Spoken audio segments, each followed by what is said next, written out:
Hi, this is Keith with How to Build Your Own Home, and I want to talk about driveways and thoughts to consider before you actually pour your concrete for a drive. And we're going to talk about concrete drives specifically.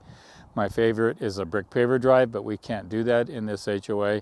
They won't allow us, so we actually have to pour a concrete drive. And here's some of the things I go through. I actually go and look at other drives in the neighborhood to see how they're holding up. And the reason why I do that is because it tells me what the soil strata is like below and how well the concrete drives are holding up to that. So we're going to go take a look at two drives just after that. But we're going to put a drive up through here, and it's going to stop just before the heavy equipment that you see there at the top of the hill. And I had to make a decision between a 3.5 inch or a 5 inch thick driveway. I'm going with the thicker driveway on this, and I'll explain why for a couple of reasons. We've got some brick pavers coming and they're not here yet, but we've got to get this drive poured. In the event that the pavers come late after the drive's poured, that drive has to accommodate for some really intense weight.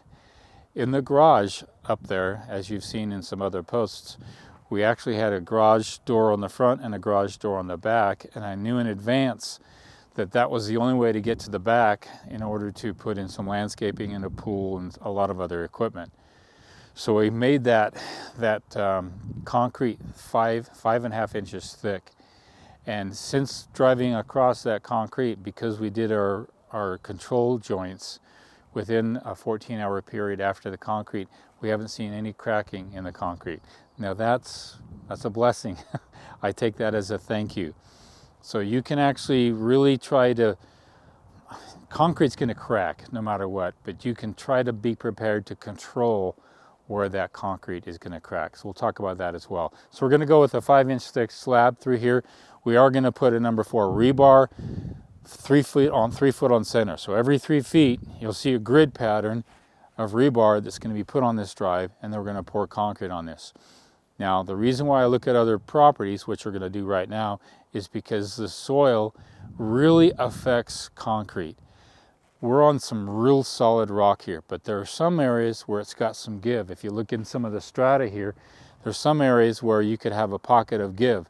Specifically over here, we've got some lava rock over here and some sandstone, and there's some huge pockets in there. And so you never know if something's going to give or fall away underneath that concrete. I did a remodel on a home about 7 years ago, and the water line broke under the slab. And as it broke, it leaked, and they didn't notice it for a very long time until after maybe a year later. When we took up the concrete, there was a huge cavern, a huge void underneath that slab. And so you want to kind of watch for that type of stuff. Water does a number on things, and if you aren't aware of it, it can create a void under your concrete, which we'll talk about. Let's go look at the first property over here, and we'll look at how well it has held up over time. Okay, we're on the neighbor next door, which is the neighbor to the right, and here's a concrete drive, and there are basically no cracks in this concrete. Think about that. Now, how is that? How is it that you have a whole concrete drive where cars have driven up and down, and there's basically almost no cracks in there? There could be some hairline cracks, but I can't even see those.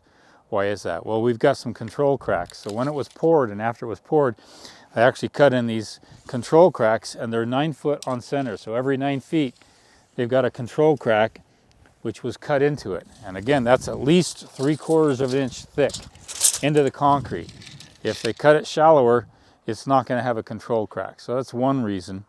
The second reason is there's some bedding underneath that's really thick, and I'm going to talk about that when we come back over to my job site. But you come over here and look at other drives and see how they're holding up. And you may want to ask, what did you do? And I kind of know what they did on this one. But it's really amazing to see workmanship like this that hasn't cracked, especially right here. Right where the car drives over, and you got a bridge here where you got your expansion joint here and a control crack right here. There's no crack here at all. And your approaches, most city ordinances require that the approach has to be between sometimes 6 and 12 inches. It varies from city to city. But right here and down, it's really, really thick, mainly because if cars pull around, or a cement truck or a garbage truck, they have to turn around, they have to pull in here. And you can see where trucks have pulled in and pulled out right through here. That has to accommodate for the weight. But I've driven my truck all the way up here several times and backed it up and no cracks. Let's go take a look at another property over here. All right, we're here over the other property, which is across the cul-de-sac. I'm building in the middle of the cul-de-sac. And again, we've got a concrete drive, which is part of the HOA requirement. It is a stained concrete, but again, I don't see any cracks in that concrete. This one here, I prefer a little more over that one. That's a 9-foot control crack. This is a tool joint, which is done at the time of pour, not after it's cured, like you see over there. This is done at the time it was poured. And if you see any cracks, if you were to wash these out with water, you'd see the control crack in all of those. I like to see smaller chunks of concrete separated off either by a control crack, a cut crack like you see over there, or a tool joint here. The smaller that block is, that means if it cracks, it's going to crack inside that tool joint, but maintain the dimension, maintain the whole visual look of that concrete. So I really, really like having smaller tools. We've got 2.5 feet or 3 feet there, and probably about 5 feet there. Not 9 feet by 9 feet. It's smaller. And the smaller you go with those, the better off you're going to be with your drive. Let's go back over here and I'm going to show you some substrate. One of the secrets to a really, really solid drive is the substrate underneath your drive. Really the earth that you're dealing with before you even pour the concrete. Now a lot of times concrete will be poured and there'll be cracks all over, and the concrete guy can say, yeah, that's concrete. It's not about if, but when. It's going to crack. It's the way it's going to crack. And they can get away with that, and they can say that.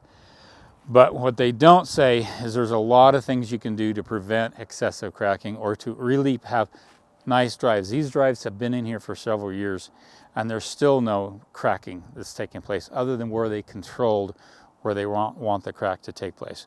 One of the reasons why is because they use a substrate. All right. I want you to look at these two substrates. One here is sand, right? And this here is called what's called a rocky reject or reject sand, or they call it crusher fines.